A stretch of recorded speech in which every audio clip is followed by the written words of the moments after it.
especial para las chicas que esta mañana están con nosotros. Quiero decirles, hermanos, que es un privilegio para mí estar aquí en la casa del Señor, compartiendo no solamente la palabra de Él, sino también mis experiencias. Quiero pedirle que incline su rostro porque vamos a tener una pequeña oración. Dios, en esta mañana queremos abrir tu palabra y queremos decirte que queremos aprender de ti. Muéstranos tu gloria, Señor. Danos tu sabiduría para poder aprender. Cuida de los niños, Señor. Te rogamos estas cosas en el nombre de Jesús. Amén. Siempre me ha llamado la atención desde niños los ciegos. Me recuerdo que cerca de mi casa había una iglesia y justamente al pie de la puerta se ponía un señor con unos lentes oscuros y tenía un jarrito y un cartoncito que decía: por favor, denme una limosna. Y es interesante, ¿verdad?, que uno se pregunta ¿qué le habrá sucedido a esa persona? ¿Por qué estaba ciego? Y si había alguna vez la esperanza de que él pudiera recuperar la vista. ¿Saben? Cuando fuimos creados, Dios nos hizo perfectos a su imagen y semejanza. Pero con la llegada del pecado también llegaron los defectos. Y por eso que unos somos más feos que otros, otros somos más chiquitos que otros somos más mal encarados que otros somos más buenos mozos que otros, y así sucesivamente, ¿verdad?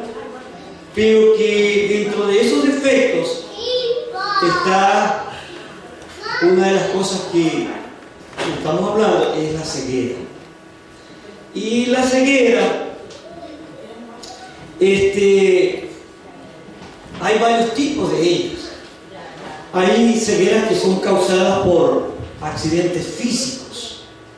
Hay cegueras que son causadas por enfermedades. Ustedes han oído hablar de gente que tiene cataratas, hay personas que sufren de diabetes y esas cosas les han provocado ceguera, ¿no? También hay otras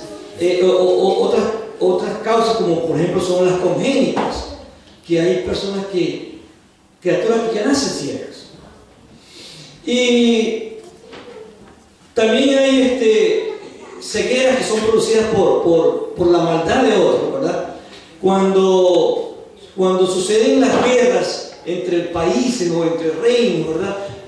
Agarraban prisioneros y los prisioneros eran investigados para saber qué era lo que el otro reinado o el otro país está tratando de hacer. Y en esas torturas ellos utilizan métodos muy crueles para poder infligir miedo a las personas. Y una de las cosas que usan es, por ejemplo, la electricidad, o muchas veces usan la forma de cómo cegarlos. Y usted sabe que cuando a usted le cae una basura en el ojo, usted se cuida y inmediatamente se siente incómodo. Ahora imagínense que lo estén torturando y le vayan a poner un hierro candente en el ojo, o lo vayan a apoyar con una agujita en el ojo. Eso debe ser cruel. Bien.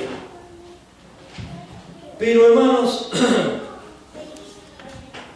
yo no les quiero hablar realmente de la ceguera física, yo les quiero hablar de la ceguera espiritual. Y quiero que vayamos a la palabra de Dios, al libro de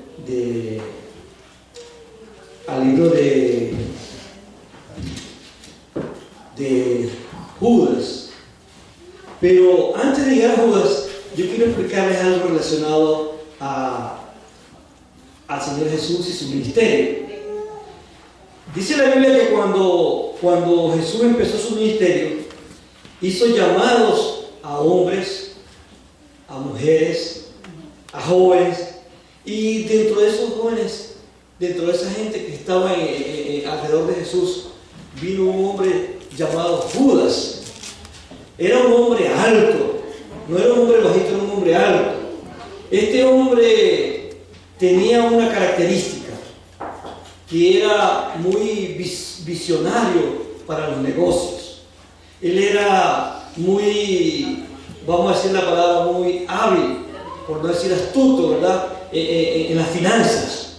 Y entonces este hombre también veía a los demás como que si ellos eran inferiores con respecto a su calidad de humana que él tenía. Y entonces por esas características él se ganó una reputación que hacía que los demás lo vieran como una gente importante, como un señor muy, muy empujador, pero también para otros lo veían como una especie como de repudio, porque decían que este hombre tenía un defecto. ¿Y sabes cuál era el defecto que tenía? Que le gustaba el dinero. Era muy avaricioso. Y el espíritu de profecía, el deseado de todas las gentes, yo quiero leer, compartir con ustedes qué es lo que nos habla acerca de Judas, ¿verdad? Dice lo siguiente en la página 664, dice: Judas, pongan atención, Judas era tenido en alta estima por los discípulos y ejercía una gran influencia sobre ellos. Tenía alta opinión de sus propias cualidades y consideraba a sus hermanos muy inferiores a él en juicio y capacidad. Ellos no veían sus oportunidades. O sea, Judas decía que mis hermanos no veían lo que yo soy. En otras palabras, hay hermanos que dicen sentirse muy orgullosos de lo que son y se sienten ofendidos cuando un hermano o al pastor o a una hermana no reconoce lo que esa persona es. Cuidado con eso, porque dice la palabra de Dios, ¿qué cosa? Que Dios utilizó a quienes, a los humildes, ¿para qué? Para ensalzarlos. Y el orgullo es una de las cosas que Dios no ama. Juan, que atesoraba las verdades que caían de los labios de Cristo, era considerado por Judas como un mal financista. Mateo, cuya preparación le había enseñado a ser exacto en todas las cosas, era muy meticuloso en cuanto a la honradez y estaba siempre contemplando las palabras de Cristo y se absorbía tanto en ellas que, según pensaba Judas, nunca se le podría confiar la transacción de asuntos que requerían previsión y agudeza. Así pasaba Judas revista a todos los discípulos. Se lisonjeaba porque, de no tener él esa capacidad que tenía para manejar las cosas, la iglesia seguía abajo.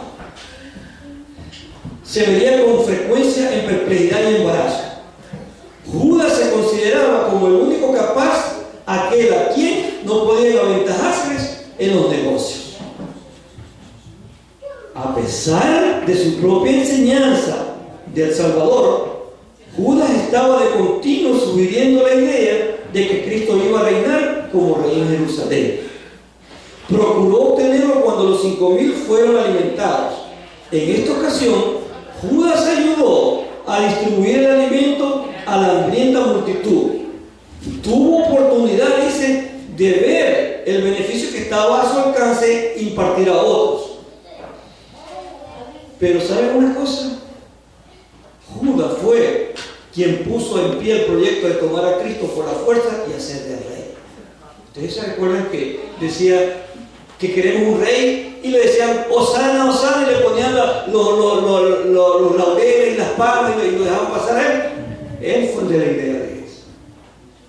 O sea que Judas realmente era un visionario, un emprendedor, un hombre empujador, pero tenía un defecto, que era ciego.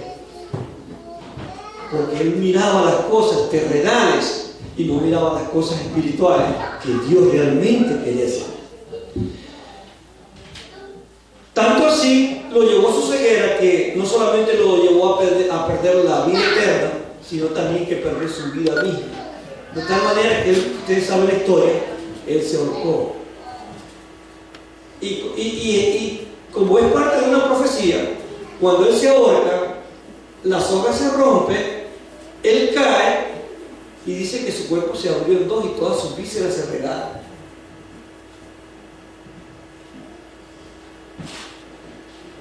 Vayamos ahora al libro de Jueces. Quiero que vayamos conmigo al libro de Jueces.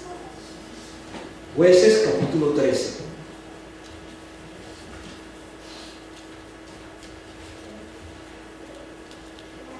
¿Saben de quién voy a hablar?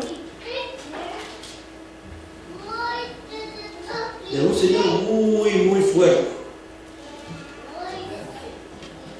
¿Cómo se llama ese personaje? Sansón, exactamente.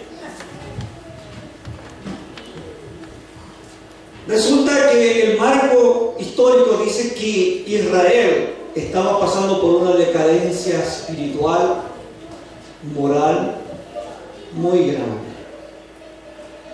Tanto así que decidieron poner a Dios a un lado. ¿Y saben lo que hizo Dios? Dios entregó al pueblo de Israel en manos de los filisteos por 40 años. ¿Cuántos de ustedes alguna vez, los que fueron padres, los que son padres, a sus niños le dijeron que los iba a castigar y los mandaron al rincón?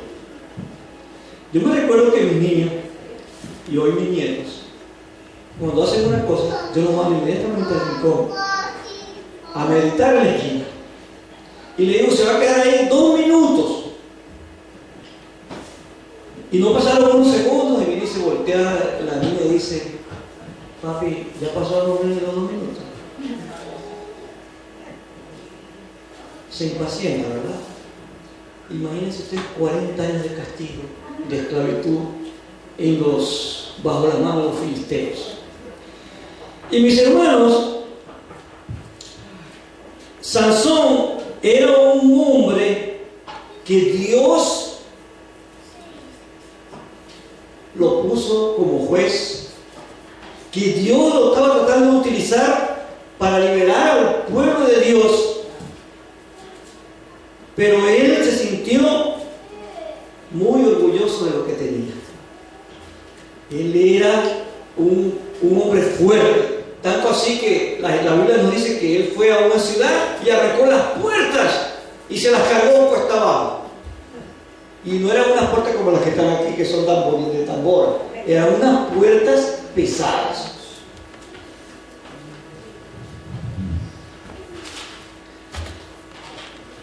Cuando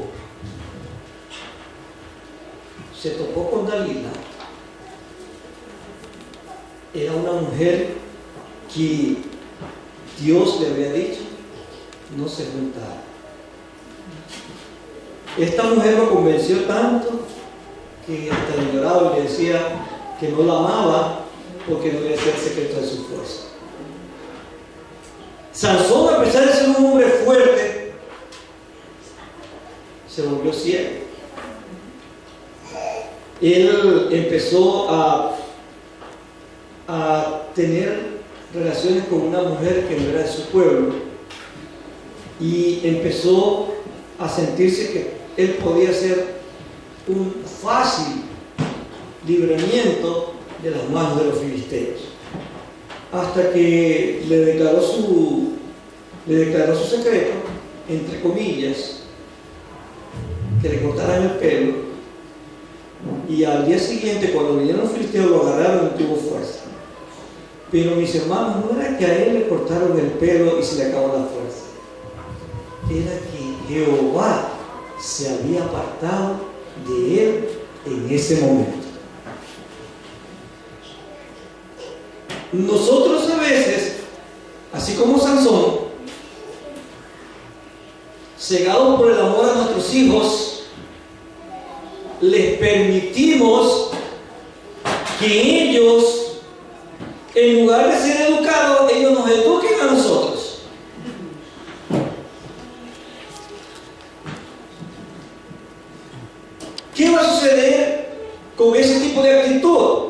nosotros nos volvemos indulgentes, permisivos, nos volvemos alcahuetes. ¿Y qué sucede? Que nuestros hijos empiezan a hacer lo que ellos les da la gana. Llega un momento en que ya los hijos no quieren que sean mandados por uno. No quieren que uno les dé órdenes. Ellos nos dan las órdenes a nosotros. Cuestión que no es así. Dice la palabra de Dios que Dios al que ama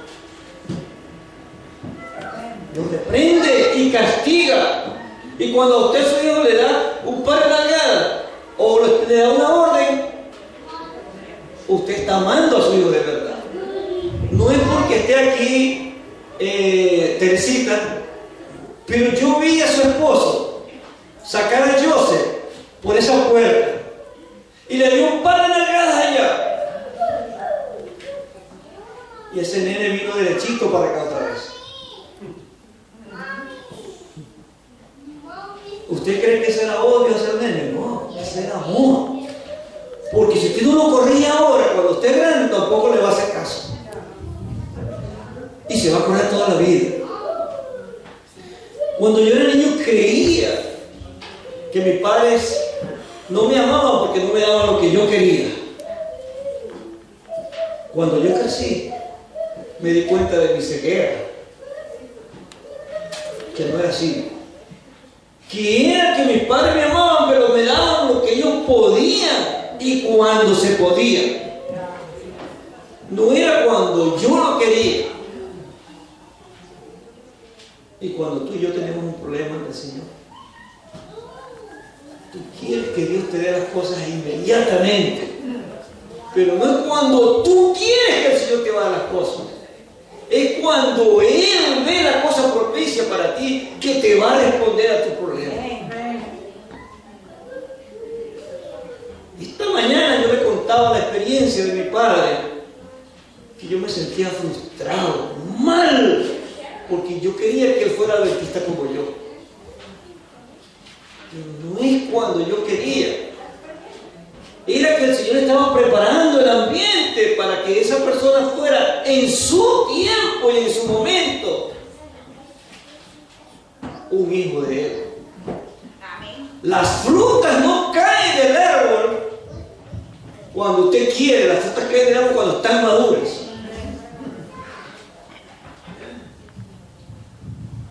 Y mis hermanos, así como Sansón perdió la vista, pudo casi perder la vida eterna.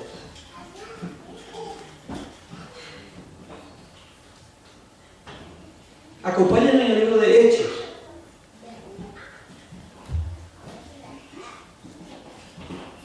Me gusta esta historia porque me enseña mucho, hermanos. Vamos a buscar el capítulo 7 de Hechos.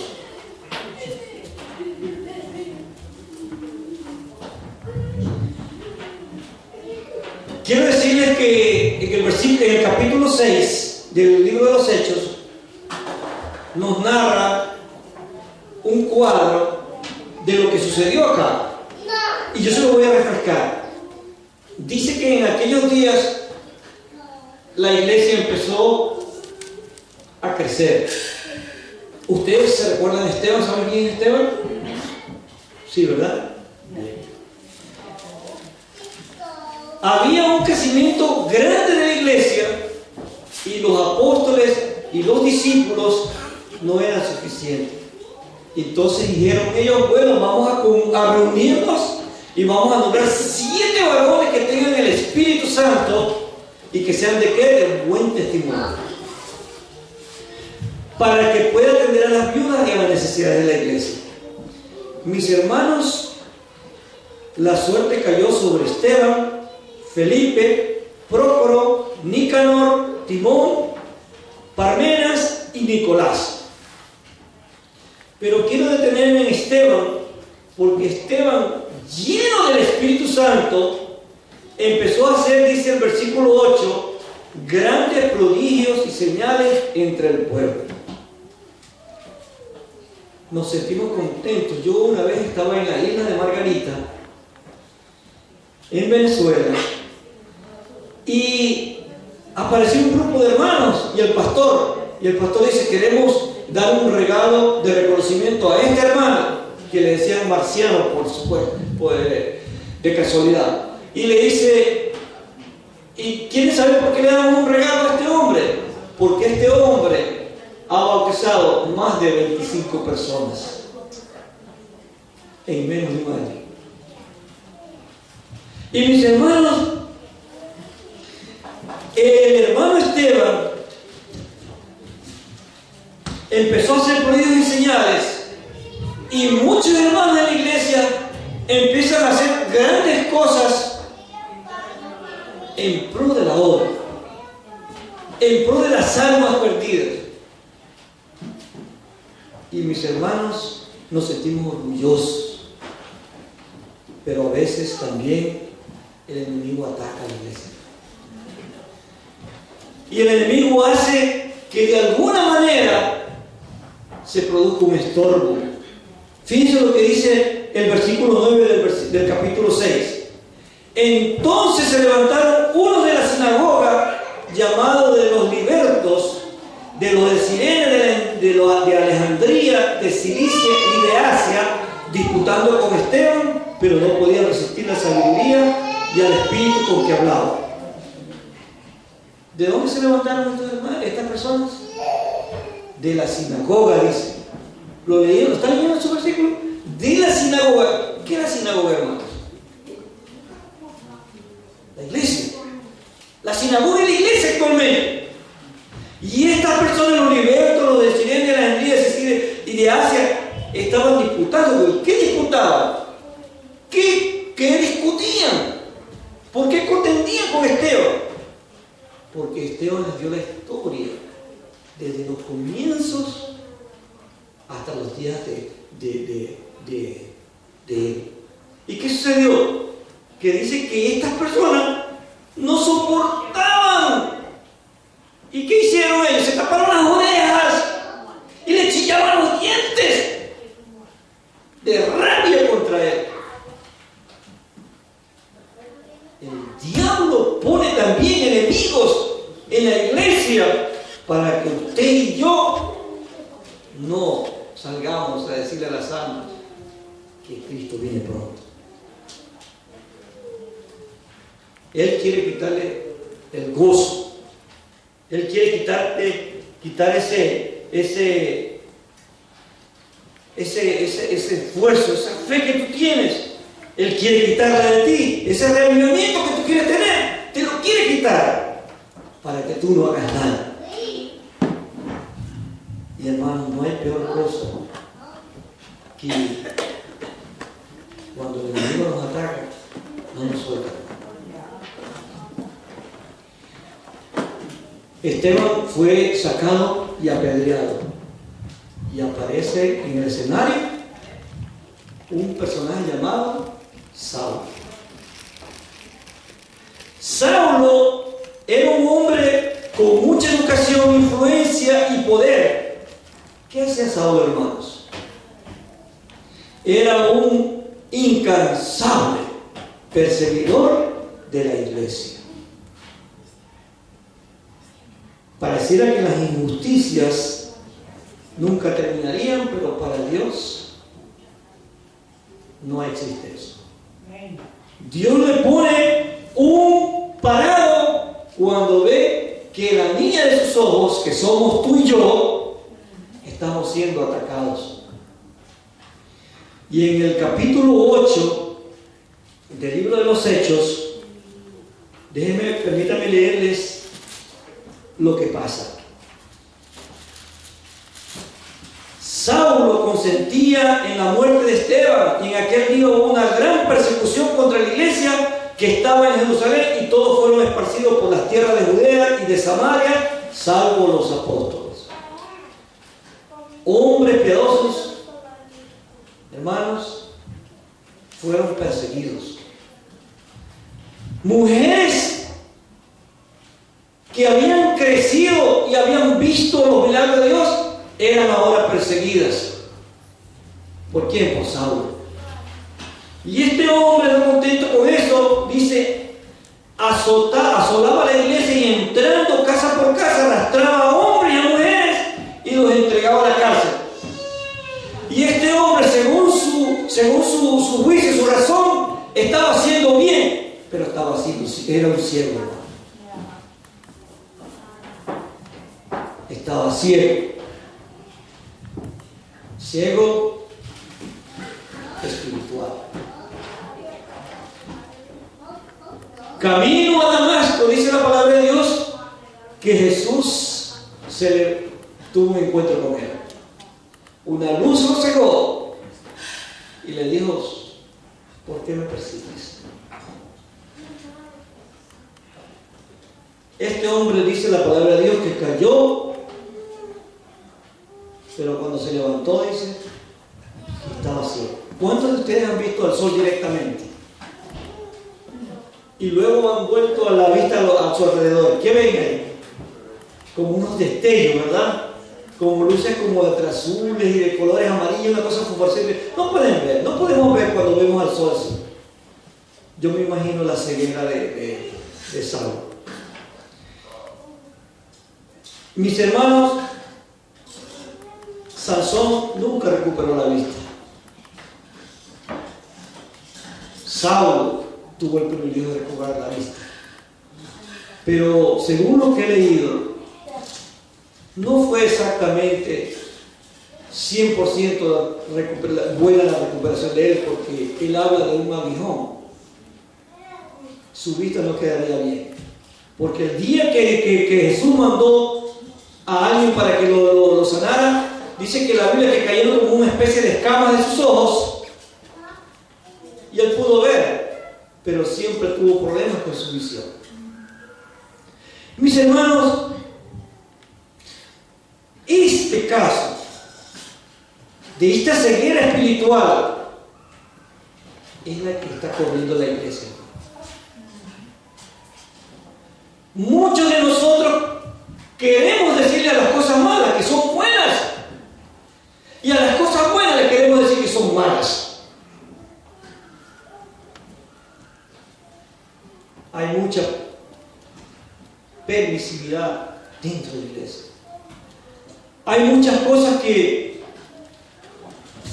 por ejemplo, decimos que están bien hechas, que el Señor entiende las cosas, pero que no son así, hermano. Quiero decirles que en el libro de Marcos, en el capítulo 10 y en el capítulo 46, nos habla, en el versículo 46, nos habla de un señor llamado Bartimeo. Vinieron, dice, a Jericó, al salir de Jericó, él y sus discípulos. ¿Quién? Jesús. Y una gran multitud había alrededor de eso. Bartimeo, ciego, hijo de Timeo, estaba sentado junto al camino mendigando. Y oyendo que era Jesús de Nazareno, que comenzó a dar voces y decir: Jesús, hijo de David, ten misericordia de mí. Yo me imagino a la gente que estaba al lado del bullicio, como no había micrófono, no había speakers, la voz. Ustedes han estado en una multitud y tratan de hablar sin micrófono. ¿Cómo se siente, Pablo? Difícil casi de hacer entender, inaudible. Imagínense Jesús en medio de ese tumulto y la gente empujando para acá y déjeme escuchar, cae. Y este hombre gritando: Jesús, hijo de David, ten misericordia de mí. Y ciego de paso. Entonces ya la gente cansada de: cállate que no me dejes escuchar a Jesús. Pero dice el relato que él se armó de más valor y empezó a gritar: Hijo de David, ten misericordia de mí. Y Jesús, al escuchar ese grito, se paró, se detuvo, se llegó a él y le dijo lo siguiente. Dice: ¿qué quieres que te haga? Y el ciego le dijo: Maestro, que recobre la vista.